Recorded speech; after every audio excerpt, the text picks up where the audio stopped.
নমস্কার বন্ধুরা, আমি নীলার রান্নাঘরে আপনাদের সবাইকে স্বাগত জানাই। আজকের পর্বের রেসিপি ডিমের ডালনা বা এগ কারি। আজ আমি একটু ভিন্ন রকমের দুর্দান্ত স্বাদের ডিমের ডালনা রান্না করে আপনাদেরকে দেখাবো। তাই আপনাদের অনুরোধ রইল আমার সাথে থেকে ভিডিওটি সম্পূর্ণ দেখার জন্য। আর যদি খুব ভালো লাগে তাহলে অবশ্যই আমার ভিডিওতে একটি লাইক দিবেন, কমেন্ট করে জানাবেন আপনাদের কেমন লাগলো।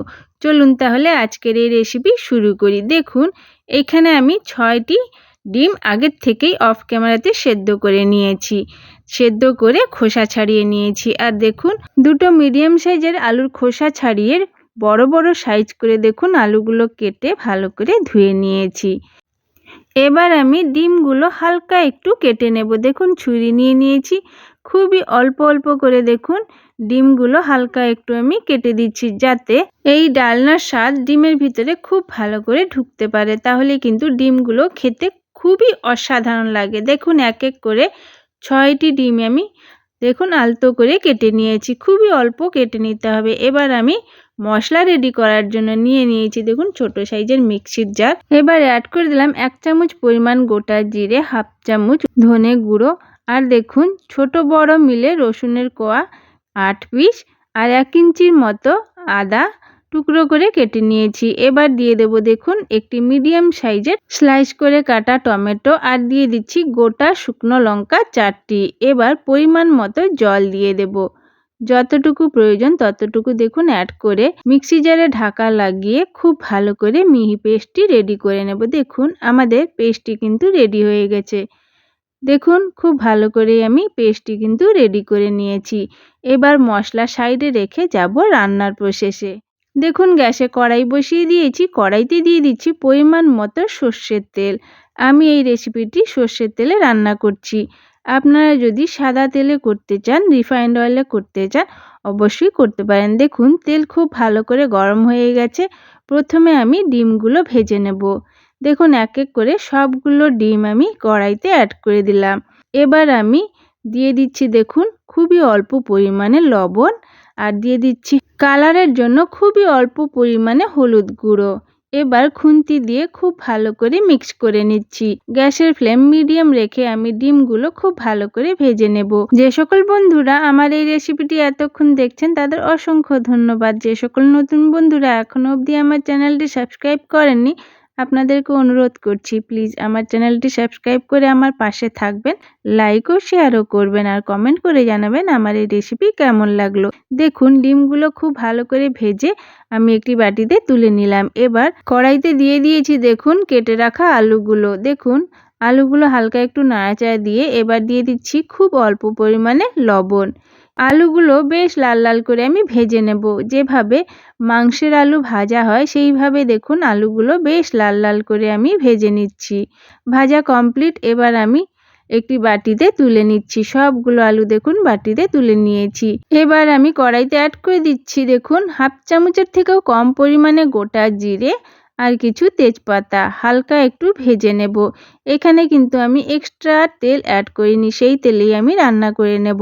গোটা জিরে খুব ভালো করে ভাজার পর এবার আমি কড়াইতে অ্যাড করে দিলাম 3টে মিডিয়াম সাইজের পেঁয়াজ কুচি, ঝিরিঝিরি করে কেটে নিয়েছিলাম। এবার আমি পেঁয়াজগুলো বেশ ব্রাউন কালার হওয়া অবধি আমি খুব ভালো করে ভেজে নেব।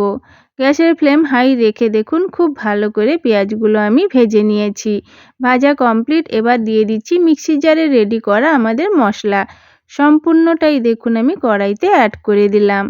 মিক্সির জার ধুয়েও অল্প পরিমাণে জল অ্যাড করে দিলাম। এবার দিয়ে দিচ্ছি দেখুন 1/2 চামচ পরিমাণ হলুদ গুঁড়ো, কাশ্মীরি লঙ্কার গুঁড়ো 1/2 চামচ, আর দিয়ে দিচ্ছি দেখুন স্বাদ মতো লবণ।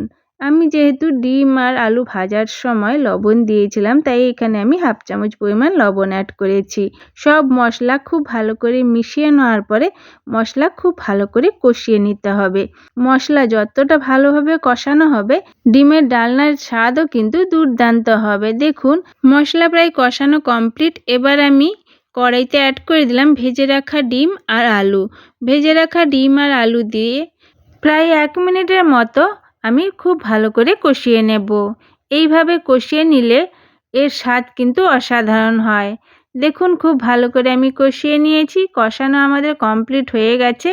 এবার আমি অ্যাড করে দেব জল। পরিমাণ মতো জল। এখানে কিন্তু আমি ঝোলের মাত্রাটা খুবই অল্পই রাখবো, বেশি পাতলা করব না, বেশ ঘন থাকবে, তাহলে কিন্তু এই ডিমের ডালনা খেতে অসাধারণ লাগে। আপনারা যদি জলের মাত্রা বাড়াতে চান অবশ্যই দিতে পারেন। দেখুন পরিমাণ মতো জল দিয়ে এবার আমি ঢাকা দিয়ে গ্যাসের ফ্লেম লো করে প্রায় 10 মিনিটের মতো ভালো করে ফুটিয়ে নিয়েছিলাম। 10 মিনিট হয়ে গেছে, কড়াই থেকে ঢাকা তুলে হালকা একটু মিশিয়ে নিচ্ছি। দেখে নিচ্ছি দেখুন আলু সেদ্ধ হয়েছে কিনা। দেখুন আলু খুব ভালো করে সেদ্ধ হয়ে গেছে। এই সময় একটু লবণও টেস্ট করে নিতে হবে। আমি টেস্ট করেছিলাম, পারফেক্ট ছিল, তাই আমি আর এক্সট্রা লবণ অ্যাড করছি না। এবার দিয়ে দিলাম দেখুন গরম মশলার গুঁড়ো 1/2 চামচ।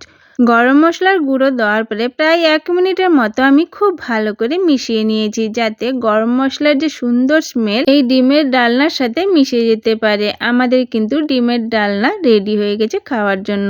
5 মিনিটের মতো রেস্টে রেখে আপনাদেরকে আমি সার্ভ করে দেখাবো। গরম গরম ভাত বা রুটির সাথে খেতে কিন্তু অপূর্ব লাগে, অসাধারণ লাগে। আজকের এই রেসিপি আপনাদের যদি ভালো লেগে থাকে তাহলে অবশ্যই একটি like, comment, share and subscribe করবেন। আর হ্যাঁ, পাশে থাকা বেল আইকনও ক্লিক করবেন, যাতে আমার ভিডিও আপলোড করার সাথে সাথেই আপনাদের কাছে নোটিফিকেশন পৌঁছে যায়। আর যদি ফেসবুক থেকে দেখতে থাকেন তাহলে অবশ্যই আমার পেজটি ফলো করে আমার পাশে থাকবেন। আজকের এই রেসিপি এখানেই শেষ হলো, আবারও দেখা হবে অন্য কোনো রেসিপিতে। সবাই ভালো থাকবেন, সুস্থ থাকবেন, সাবধানে থাকবেন, আর হ্যাঁ, নিজের খেয়াল রাখবেন। আজকের মতো আসি তাহলে, সবাইকে টাটা, নমস্কার।